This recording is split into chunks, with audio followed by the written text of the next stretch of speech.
Okay. You want to give me back the mic. Okay, we're going to be talking about the self-worth concept of selling big and how self-worth affects your whole outlook, your life, the way you raise your children, all of that, and how that all comes together. I hope you'll feel free to ask me questions as we go along. But let me just start off and ask you, would you rather be a medical doctor today or a real estate agent? Which job do you think is less stressful and has more opportunities? Realtor. Easily. Realtor. That is true. So right away, what I'm saying to you is, as you listen to my talk, if you can grab some of the ideas and give it some kind of value to your business, the opportunities are there. If you're able to reach higher, try higher, invent new strategies, the success will be yours. Things are very hot right now for real estate. So it's a question of having the self-worth and seeing what drags you and what propels you so that you can be successful. So let's start with the whole notion of what is self-worth. Self-worth is how you feel about yourself. It's not complicated. It's called other things too, like self-esteem and self-concept, but they basically mean the same thing. So self-worth, knowing how to regulate it, knowing what it is, and knowing how it holds you back, and knowing how to propel yourself is your role. So first let's look at what that means if you have low self-worth. Low self-worth would mean that you feel inferior to other people. By the way, nobody comes through childhood, the journey of childhood, feeling that great anyway. Everybody has some growing to do after childhood to improve and become more positive. People are more negative by nature. That's human nature, is to be more negative, and you have to learn to be positive. So in your business, you really have to be positive because it really transmits, it communicates, and if you are positive, the person that you're trying to sell to can tell that you are positive. If you have low self-worth, you're not going to expect to be successful. If you have low self-worth, if you're met with any kind of discouragement, you'll fold. If you have low self-worth, you won't make the efforts to prospect, market. Your business does, even though it's at its shining point right now, does have moments of frustration, right? So until you close, then you're done. But closing can have many journeys on it.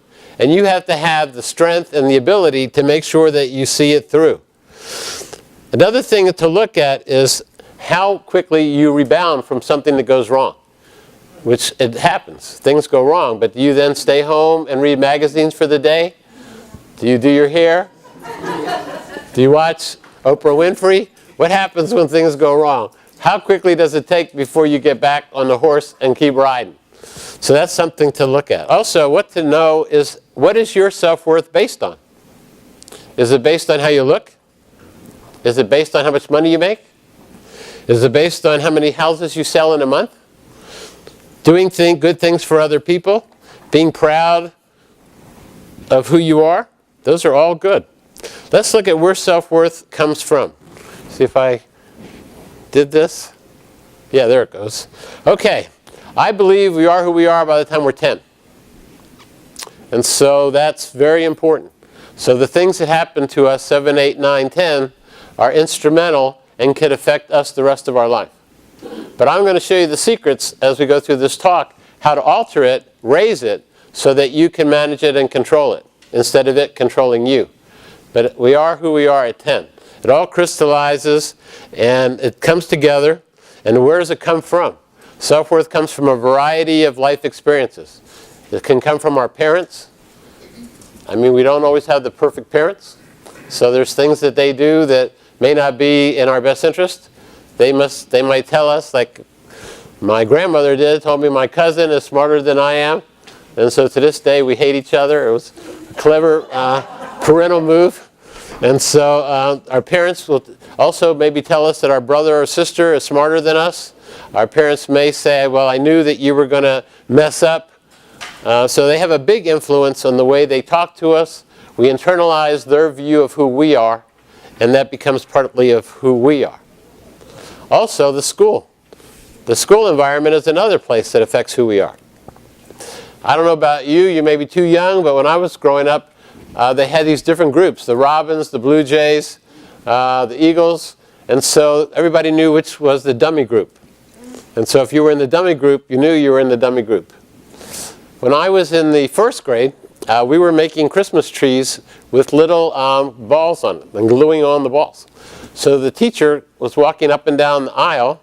She came by me. She picked up my tree and threw it in the waste paper basket.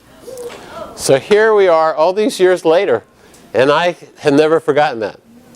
So perhaps I would have been a great artist, I don't know. But certainly it made an impression on me. I mean, can you imagine that somebody would single out one child in the first grade, they're 6 years old, and throw their thing in the waste? Granted, if she didn't like it, that's fine. All right, another way that self-worth is affected is how we are compared with other siblings. Our birth order also affects our self-worth. How many people here are firstborns? Oh, wow. How many people here are secondborns? How many people are thirdborns? So firstborns are the most. Do you know that there's different personalities with each birth order? And so learning how that works can be effective if it's an issue in your life. The firstborn is probably going to be more anxious. The secondborn is more rebellious. The thirdborn has a tendency to be more childish because of where they're at. But it's not always that way.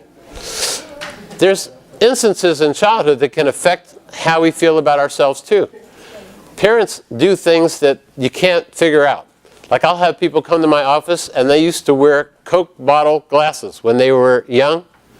Do you know those thick glass? Well, when they come in my office, they look at their feet. They never look at my face because they were scarred by feeling so different by wearing these thick Coke bottle glasses.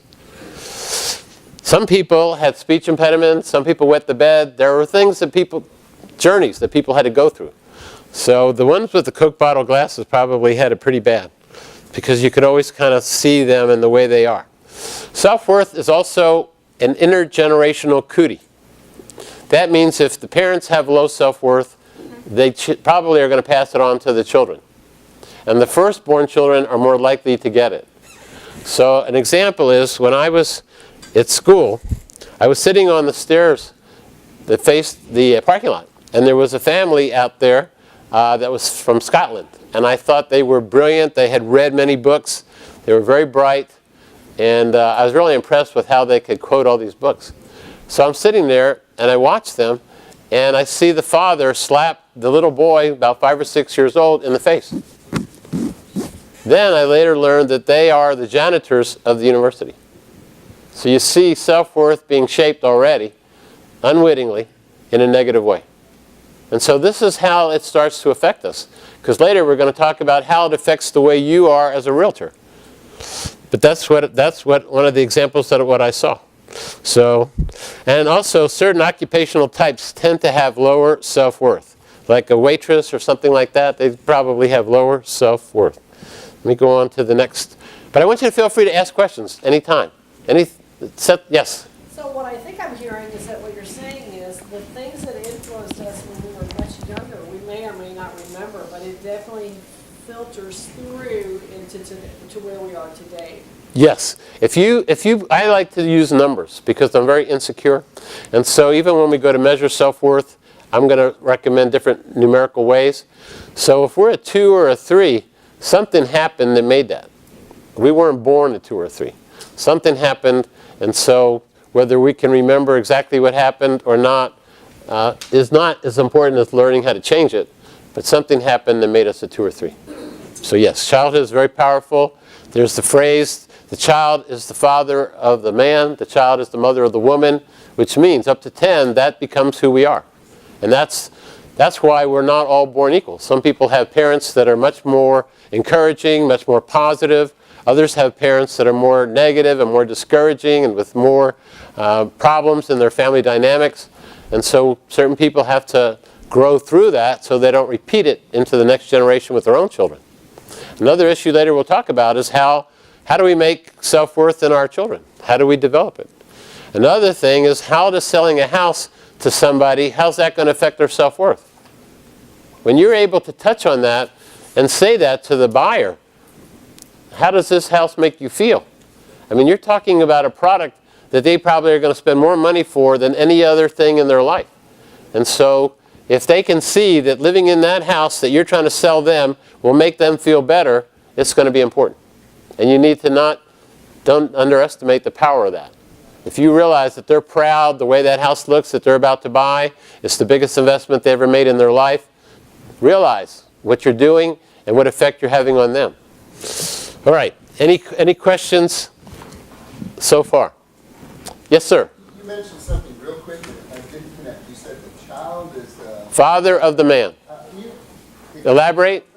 Yeah, please. That is who we are. We don't just evolve 15, 16, 17, 18. 7, 8, 9, 10 is the situations, experiences we have at 7, 8, 9, and 10 is who we become. And then from there, it's up to us to learn how to change it, to grow, and to have self-awareness. That's why that phrase was coined. And it used to be years ago that people questioned that belief. There isn't many people that question that belief today. So there's a big difference that if you have a parent die and you're 8 or 9 years old, or you have a parent die and you're 16, those are two different experiences.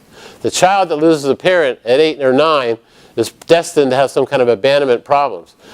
The one who loses a parent, they're 16, they're going to have a different cognitive ability to cope with that loss. Thank you. Yes, ma'am. So why is the 7, 8, 9, 10, that time frame, why is that the magic, I guess, time frame? As a person develops, their brain goes through cognitive processes. And so that age is the process that locks in. But before that, I mean, the first stage when a child comes home from the hospital until 2 years old is they are the universe. 3 years old, 4 years old, and then 5 and 6, there's another leap. But 8, 9, and 10 is when it's in. It's like a jello mold that crystallizes right there. It used to be the Freudian people used to say it was 5. But today, basically, people will say 10. That's why looking at when somebody has a trauma in their life, before 10 or after 10, has a very large effect on them and who they are. So that is it. But you could have somebody lose a parent at 11 and it still has a big effect, or 12. Once 15, 16, 17, not as much. But it is the time to look at yourself. It's 5th grade. Look at your own life and see what it was going on when you were in the 5th grade. And whether there was good things. I'll have people in my office where their parents got divorced when they were in the 5th grade. And it changed everything. One moved away, and it had a big effect on who they are. So the three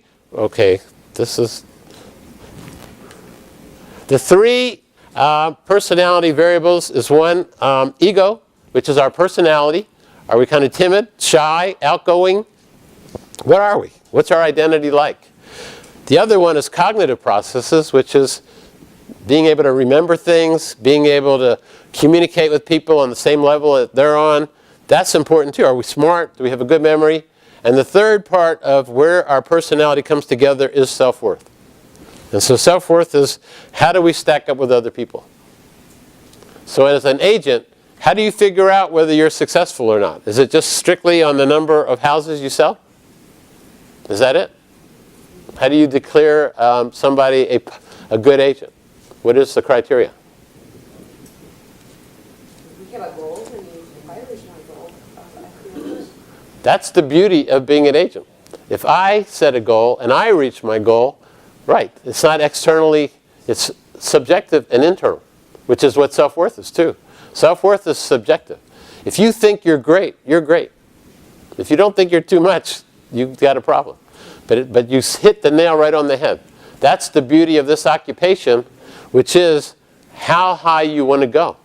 And if you set it, but also to not get discouraged. That's why you've got to learn what could hold you back.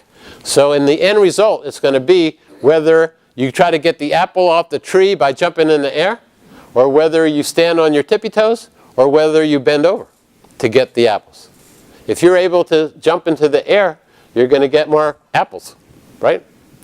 I used to see people that were State Farm agents, and they could relate to that concept because in those days, business came to them.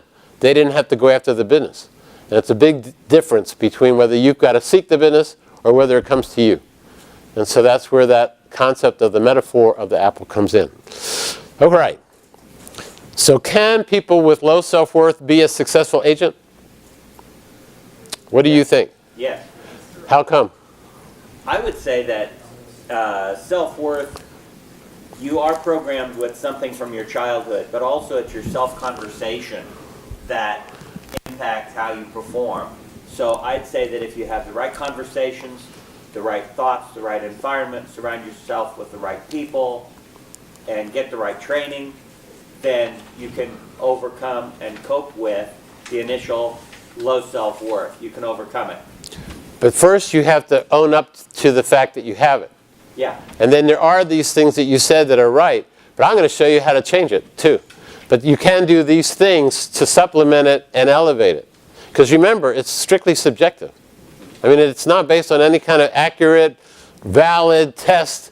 It's just what you think you are is what you are. But I'm telling you, in your kind of work, where you have to keep going to be successful, you have to keep going. Any setback can't be seen as a failure. It could be a temporary setback, but you have to keep going. If you're going to be successful, you just swim all the time. You're swimming and swimming and swimming. When I see agents in my office, one of their biggest issues is stopping for a little bit and taking a break. Because the opportunities right now are so great for the people that are out there trying and meeting people and networking. They need to be able to put boundaries around it and take a break and then come back and do it. It's because it's right. You're always close to your next deal because that's what's happening now. And so it's a golden time. And so this is the time to take advantage of it. So I think that people with low self-worth aren't going to be successful, but if they do all the things you said, then they could. That would be that they admitted it to themselves and they built it around themselves. Let's see. I think that low self-worth people tend to be passive. That's why I think that way. They tend to accept failure. They tend to accept things being a setback, and they fold. Where higher self-worth people keep coming. They realize that nothing works 100%. We always have to have challenges. But this is the opportunity to keep going, as well as thinking of new ways to do business. Developing new models. I know your company has different classes, like the BOLD classes, and they teach you, they train you, they motivate you. But when it comes down to the end, it's up to you. If you're a success, it's because of you. You made yourself that way because you've learned it. You made a point to learn it. You went after the knowledge, and you got better at it. So higher self-worth people are more resilient. They're more optimistic. Let me see. I have to shoot this. It raises our expectations to have high self-worth. It makes us more resilient, and it motivates us to find new ways to be successful. One of the things we as human beings have a tendency to do is to get in a rut where we kind of learned one thing, we're comfortable with familiar things, and we don't want to get out of that rut. But if we're really going to be successful, we start to learn that there's multiple ways to make things happen, and that we need to keep our eyes open and be alert to these new approaches that may just work for us. Especially when there's so much going on, there's an approach you may have not thought of that is going to work for you. Any questions about this, about having higher self-worth, before we get into gradually how to change it? How many people here think their self-worth is lower than a 5? Will anybody admit that their self-worth is lower than a 5 on a 1 to 10 scale? Nobody. Anybody here at 10? On a 1 to 10 scale? Well, good for you. There's not a lot of 10s around.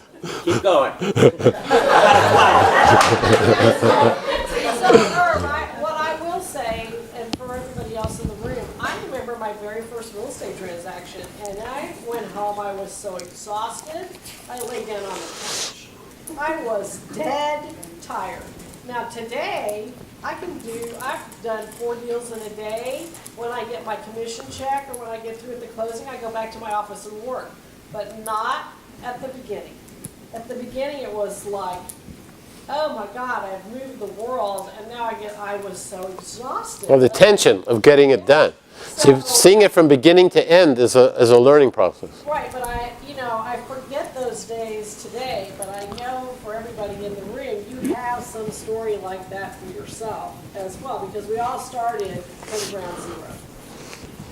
Yes, in every profession, we started from ground zero. But we did make the point that this particular profession is golden, and it's how to be the best at it. So let's look at the ways to raise it, which I'm sure you're waiting to hear. So these are the secrets. And again, I've done a lot of work, particularly with the profession of surgeons. I used to see a lot of surgeons that had low self-worth. And so, yeah, I know you don't think that they're good academically, but they're not good at the real world. But academically, they were comfortable, but not in interpersonal stuff. So if we look at how to raise it, the first is to understand the secrets of the brain. So I am going to use this little board this time. And this is the biggest secret, that if you understand it, you will be fine. That the brain is like a screen door. There's a term called thermostatic mechanisms. Do you know what a thermostat does? It regulates, it keeps things the way it is. So if you're a 3 in self-worth from 10 years old, your brain is going to find ways to stay a 3. I had a fellow in my office yesterday, and I said to him, he said, I have very low self-worth. He's a professional, and he knows that he could be doing a lot better in his particular profession. So I said, well, I have a technique to use where we send out 6 letters to 6 people, and we ask them questions about you. We ask them all the same question about you. They send it back to me. I read it to you, and so you get bombarded with all these positive things. He said, I won't believe it. So he's really saying, he's being honest, he's self-aware, and it's going to take a while to change him more so that he can make use of that technique, that it would bounce him off of it. That's that thermostatic mechanism. You know people that you compliment then and they tell you that you're joshing them. There's a lot of people like that can't take a compliment, but the criticism sticks right to them like Velcro. But they won't take a compliment. That keeps them where they're at. So people that can take a compliment, that's a sign of better self-worth. So if the brain is a screen door, and so the way you change it, let's use the surgeon as an example. So the surgeon has come in, and I ask him, what did you do good and what did you do not so good today? Well, not so good. I sewed a sponge on Mrs. Jones. I screamed at a nurse, and I dropped the operating tools. I had a bad day. And so then I said, well, okay, so what did you do right? He said, I did a rapendectomy and I did a lapendectomy. Do you see the difference? One is specific. The negative ones are specific. The positive ones are general. The positive ones don't go through the screen door. That's the secret of raising self-worth. If you could write down 3 things a day that you do that are good, that are specific, in 2 or 3 months, your self-worth starts to go up. Wow. The smaller the task that you do that you see as matters, the better your self-worth. Like years ago, I had a lady who felt that she had to discover a cure for cancer. Something that big it took for her to feel better. But if it takes going to the mailbox on time, being prompt, being nice to people, and if that makes you feel good about yourself, your self-worth's pretty good. Where the reverse. But the secret is that. Knowing how to think specifically in the positive about what you do. And becoming aware of how often when you're thinking about stuff, there is a term called self-talk, when you're thinking about stuff, how much are you thinking good stuff, or are you thinking about what you did wrong?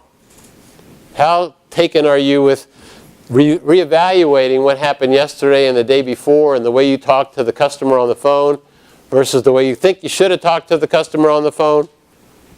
What do you think?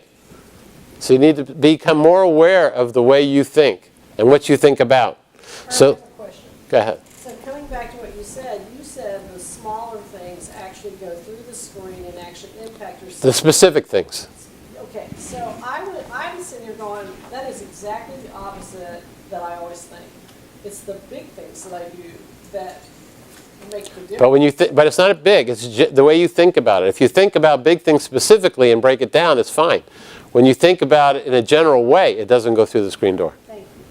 That's a big difference. Okay. See how your brain and most people's brains keep them where they're at. That's the equilibrating mechanism that keeps it right where they're at. Learning how to think specifically about what you do good.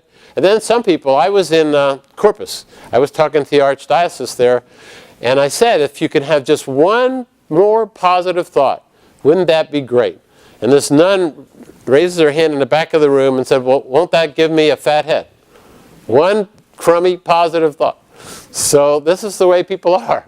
I mean, they have to learn to be positive. That being positive is not a crime or a sin, and it makes you stronger. People are too used to dwelling on the negative. So that's how that works. I had a secretary, and I was researching a test that I've been using for years. It's a social anxiety test. And she went over to Trinity University's library for me. I needed her to pick certain journals out to save me time. So she picked them out. So I went over to the library, and she had already put ribbons around it. It was all right there in one of the carols. Just took me a little while to study the test to see if I wanted to use them. So when I got back to the office, I said to her, I can't believe how impressive the job was that you did. And she said to me, are you patronizing me? I mean, she meant it. And she was hostile, apparently. And I was totally impressed that anybody could use ribbons, cordon it off, have it so organized, have the pages marked, so I could just move in, read through it, see if I wanted it, and get out of there. But that's the way it works. Obviously, she had fairly low self-worth, which she did. She couldn't let it in. No. She couldn't be with it. She couldn't be with it. And she did a marvelous job. She did. It saved me a lot of time. She was great. But she always struggled with that issue of self-worth. And so I don't think I saw her as a client because she was working for me. But it was obvious that she had that kind of problem. Some of her choices. All right, so we see that there are people out there, and it's very sad when we come across it, that when we try to be complimentary, they can't accept it. And that's too bad. So let's look at other ways that we can start to raise our self-worth. And one of the beliefs that I have, let me see where we are. Okay, let's do this. I think that we need to put numbers on things. And so for myself, we all have periods in our life where we're challenged. I came to St. Mary's University, as Alexander said, in '77. And I was told after I got here about my family across the country that they had funded the program, the marriage and family counseling program that I was in charge of by mistake. Oh, no. Whoa. They weren't paying me much anyway, but to tell me that I had 6 months to prove that it's worthwhile or not. I mean, that's a big stressor. So I was really doubtful in myself altogether and wondered how I had made that fumble. So I started going back over my career, where at first I was at Fort Benning during the Vietnam War, and I created programs for the military, their families, which people wrote articles about. They were very groundbreaking in terms of the theories of the field at the time. And then I went to a family service agency, and I tripled the size of the agency. I tripled the building. The United Way, which didn't even know where it was located when I got there. My board members are the ones I talked to when it came time to get money for the agency. And then the St. Mary's program, yesterday I went to lunch with one of the first students. And in 2 to 3 years, we had made it the largest program in the country. And we had scholarships for students. We were pretty independent. But for me, I had to see what I had done numerically. Otherwise, I would have had doubts about whether I had been successful or not. So everything I had to look at. But once I saw that it was one thing after another, that's when I knew, okay, I think I could go into private practice. I'm a hard worker. If I was able to do this for other people, maybe I should be able to do something for myself. And that's what prompted me to leave the university setting and go into private practice, which did scare the heck out of me. And I did have, and I still have on the wall in my office, the Eye of the Tiger. I have a tiger from that Exxon tiger. And the Eye of the Tiger song from Rocky III was my inspiration as I was scared out of my mind and I was jogging and running. So when you own business for yourself, as you know, you're on the line. And you have to believe in yourself and your ability to solve problems. So your self-worth actually goes up if you'll give yourself the credit for your achievements. So one of the ways to raise it is to put numbers on what you do. So what I would do if I were you is I would see how many houses I sell this year, how many I did last year, how many I did the year before. I'd have it all on a spreadsheet. Today, I would write on a piece of paper. You could put it on a computer. Then I would also be looking at how many people I contacted each month. I would look at how many mailings I sent out each month. I would quantify everything I do. And then I would compare it with the year before and the year before and start to look at, does growing the numbers of activities increase the results? I think in a good period like now, it will. When times are bad, maybe not as much, but right now, the more you do, the more successful you're likely to be. Okay. What else do you think? What do you think of that idea about numbers? It's great. Really? You have to be there with it because you're battling yourself. You have to see, just as I had to see, hey, look what I did. I did this, I I didn't even notice it. And so when they first confronted me that they funded that thing by mistake, I was just flattened after that. But the students rallied and we recruited and I was on TV a lot and we did it. We figured out ways to market it and it grew. It was a great enterprise. It was very good. Yes? I have two questions. So number one, are you saying that we should measure against ourselves? Yes. Because we do That's exactly what I'm saying. other agents all the time, but it doesn't have quite the same impact, I think. I am Adlerian. Alfred Adler is the theorist, psychological theorist that I follow. He was part of Freud, but he always said that we should not be operating on a vertical axis where somebody's better than somebody else. We should operate on a horizontal axis where we compare ourselves with ourselves. And so you had a situation. Very good. Very insightful that you saw that. So the second question is, and you know what? I don't look at my numbers against myself. I look at my numbers against other people a lot. Yeah, but I don't think that's the way to go. Right. So that, there are certain places where I just kind of close my eyes and don't want to look. But here's the issue for me, that the second thing that you said is, which is the more really important. When you were told that they were only going to give you 6 months and it's either sink or swim, Right. that was you had to rebound from that. So you did something internally where there are deals that we've had for every person in this room where it didn't work out or it was very challenging and we had to step back and sometimes it can impact you for a little while. So how do you rebound from something like that? Well, I don't think I had the luxury of rolling over. And so let's go back a job and then we'll come back to that job. I was at school and I interviewed to be a line worker in an agency in Virginia, that I was going to be one of the clinical workers. Well, I interviewed for it. They took 2 days. And then they called me back and they said, we want you to be the director. Well, I don't even know what the agency does. You want me to be the director? I don't know what the agency does. So, being stupid, I took the job. So then I find out that the agency's dead in the water. The United Way doesn't recognize it. The only reason they offered it to me is nobody wanted it. But I was able to do family life education programs and do all kind of marketing. Our biggest program was death and dying, and we had 500 people come to that. And so slowly that thing came out from being under the water. So I think it was, and I did a lot of family life education classes myself. So there at St. Mary's, I had no place to go. I mean, I had already tried to get a job in San Antonio, other places, and I was unsuccessful. One was working with schizophrenic children, and I'm glad I didn't get it. But really, but anyway, I had no place to go. And so we had some momentum. I could see by going on TV that also the marriage and family counseling field was golden. It's like real estate is now. When I came out of the military, I could see that it was going to be the field. That's why I got a PhD in that. But then something happened that leveled it off, but it was golden. So I felt, and the programs were starting to grow. So when I was at St. Mary's, everybody in the city that was a clinical person called themselves a marriage and family counselor. So that's why it didn't take long to grow that thing. It's just, the Lake had a program too, but it didn't take long being on TV, advertising it, and then we had a clinical facility, and then from that I developed a theory because I supervised the students. It was interesting. I thought when I took the job, I thought it was part-time based on the money they were paying me.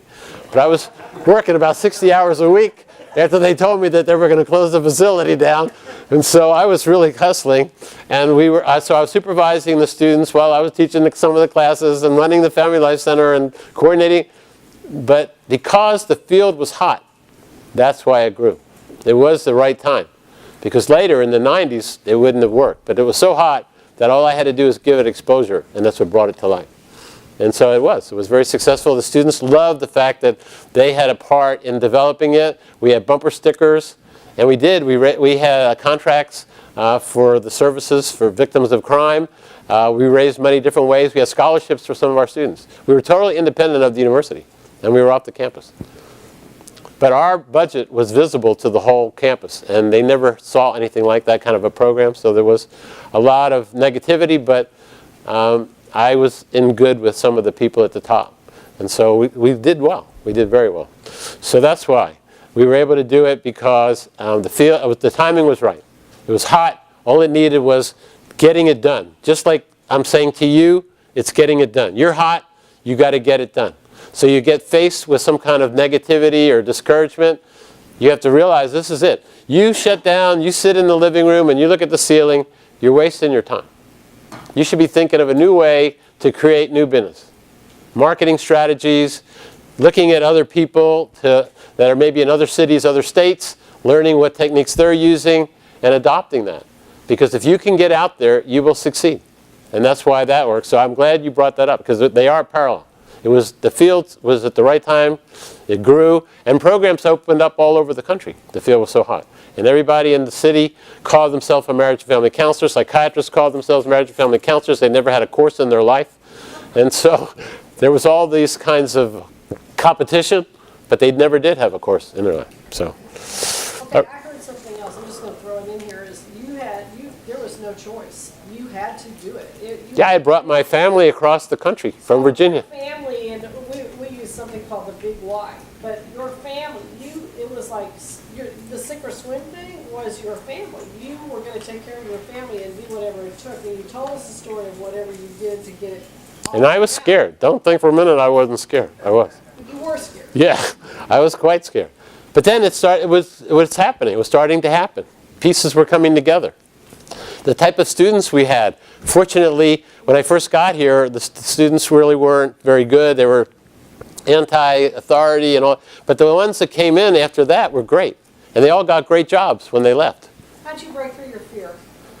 I don't know. I think I just jogged and I kept playing the song, The Eye of the Tiger.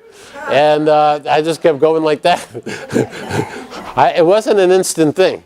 It took a while to break it. To be able to see, even when it was the largest program in the country, it still was this bureaucratic concept. And so the bigger fear then was leaving it to go into private practice, to be in business for myself. So I think what I'm saying is you got to get used to that concept of being afraid. You can't but thoughts affect feelings which affect behavior.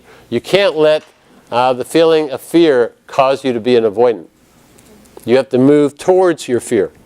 You have to be counter-compulsive, it's called, which I am. And so if I'm afraid of something, I go toward it automatically, reflexively and stupidly probably, but I move right toward it instead of backing away from it. But you can't let fears dominate your life and cause you to be an avoidant. Yes, ma'am? I feel like those with low self-worth don't do the measuring. Right. They don't know how to, and they probably don't even know. All they know is that they're kind of there's different kinds of people with low self-worth. There's the people that are jealous of other people who are successful, but they never look at why. They just think that they got breaks, people did things for them. Some people with low self-worth don't know that they have it. They just know that they're low-risk people, and so they accept failure. There are people with low self-worth that are comfortable with other people taking care of them instead of them taking charge of their lives. So there's different looks. But the person who knows they have it can work on changing it. The person who's unaware of it but just sees that their sheet of how many houses they've sold is blank needs to take a look at why. Did I answer your question? Thank you. Your previous slide, you talked about 3 methods to increase your self-worth, and you mentioned being more specific and general. Yes, let me go back to that. Another is to start to look at your successes that you did over time. And then the third way is to, where is the third way? Is to start to set goals that you see that you're able to reach. And so goal setting is a very effective way of being concrete. And being a goal setter means that you don't just live in the moment. You're planning ahead. You're always strategizing and planning ahead. So goal setting and seeing that but don't expect to bat 1,000. When you set goals, if you can get 50% of them, that's great. But being a good goal setter, the people that I know that are really the big players, that's where they are. They'll ask people, what goals have you created for this? What goals have you created for that? Goal setting is very important to self-worth. So thank you for asking me that particular question. Let me tell you some of the techniques that I use to elevate it. But some of the signs is do we take greater risks? Are we more optimistic? I think that Alexander brought up a very good point that comparing ourselves with ourselves, I think, is much more effective than comparing ourselves with others. And that way, that's what matters. When you compare yourself with others, that's very discouraging. And so Adler, which is the theorist that I follow, totally believes in that. We have to look at whether our negative emotions have dropped, such as depression. I mean, how many days do you get depressed because something went south in your business? You need to become aware of that. We have to look at, are we proud of who we are? Are you proud that you're a realtor? Are you proud that that's an occupation you're in? Are you aware that other people are jealous of you because you're a realtor? Because many occupations right now have ceilings on them and they're limited. Are you satisfied with who you are? Or are you always trying to change and become better? Like coming to this class. And are we okay with other people being better than us? That's an important question. I am. I mean, all I care about is whether I'm okay with me. Anybody else, they can do whatever they want, but I got to be okay with me. And so I got to feel that whatever shortcomings I have, I'm attentive to them, I'm working on them, but I got to be okay with me. So some of the tests that I use, I'll give somebody an oral self-worth test. I'll ask them to rate their appearance from 1 to 10 and to tell me their most negative thought. Because I'm going to be fishing for what is their most negative thoughts. I'm going to ask them to rate their intelligence from 1 to 10 and tell me the most negative thought. I'm going to ask them to tell me their social skills from 1 to 10, their productivity from 1 to 10, and being an agent from 1 to 10. And to rate it and to identify what is your most negative thought. So it's helpful for you to know. Then I have a sneaky test where I ask somebody to tell me 3 people that are better than them. And then I'll ask them to tell me, why are those 3 people better than you? Because that tells me what you want for yourself. And then as a counselor, I'm going to help you get there. I know now what you want, what's holding you back from feeling better about yourself. And then, I mentioned earlier, is in certain cases, a few, I'll do that strength bombardment exercise. Well, I'll send a letter to 6 or 7 people that you pick, and they write back. And I read their responses to you. And they all, there's only one way you can only grow from it. It takes guts to do it. Let's face it. And so there was a guy many years ago that I did it with. He was a pentathlon guy. And so they wrote back, and I thought they were kind of negative. However, he then won the pentathlon at the age of 40, which nobody had ever done before, after we did that exercise. So whether it helps people, it certainly looked like it helped him. And the fact that I thought the letters were not too good.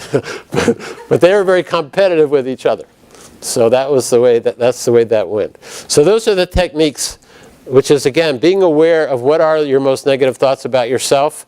Also, start to become aware of who are you around that makes you feel better. And how do you make your customers feel better?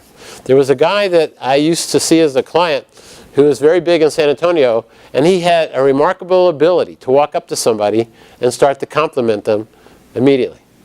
And then when I was at the Concord and he would just walk around the machinery and introduce himself. So somebody that has that magic where they can compliment people and you can see how much they care about that, you have them in the palm of your hand because people are too negative. That's the reality.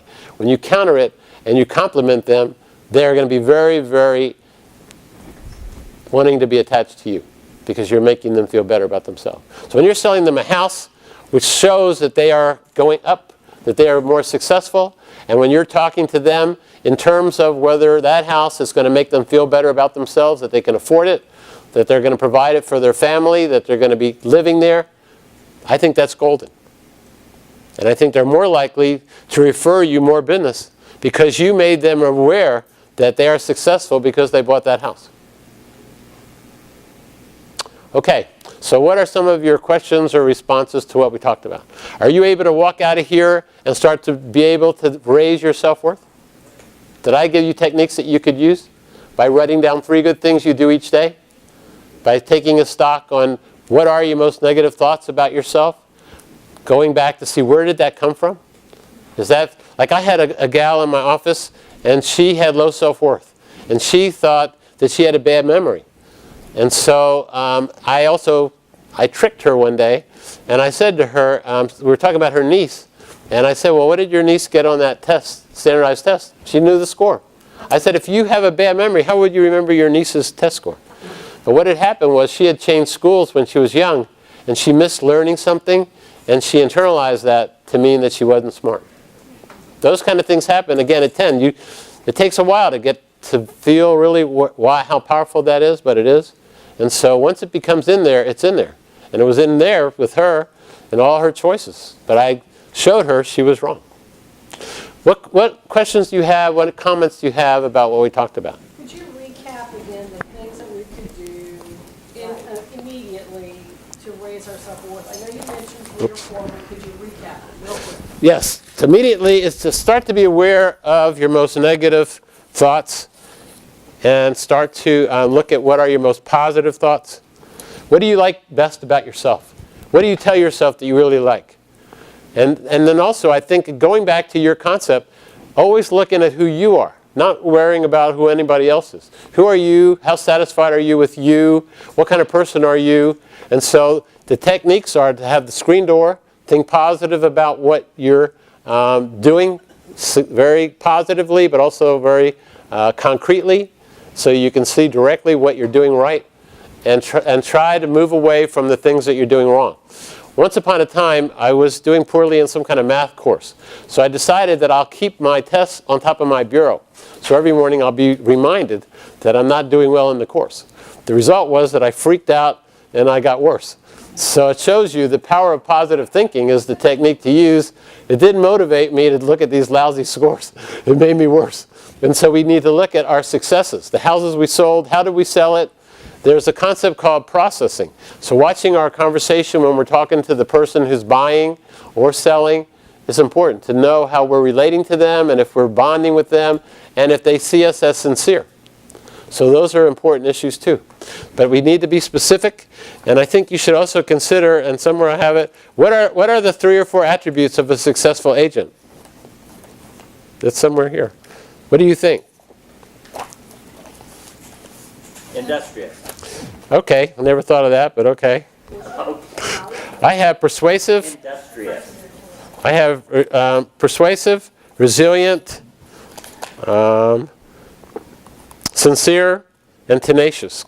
I think the people that I have met who are the most successful in your industry are sincere. They come across as sincere. Because never forget that you're selling a product that is probably the most expensive product that person is going to buy in their life. And so they have to believe that you are sincere, that that product is right for them. And if they sense that, they'll want to do business with you. And if you make them feel good and point out how they're benefiting, they'll want to do business with you. And so that's what you want to do and you want to learn to do. But also, I'm telling you, you do not want to bend over to get the apples. You want to stand up and jump up and get them off the tree by continuing to go after the ways to get business. Prospecting, marketing, looking at techniques, your company will give you the guidance. Stay with it and you will succeed, because these are the times for realtors. So take advantage of it. Whether in 5 years it changes, I don't know. But this is what it is today. Realize it is today and make it work. Any other final questions or comments? What's one thing that anybody learned from being here?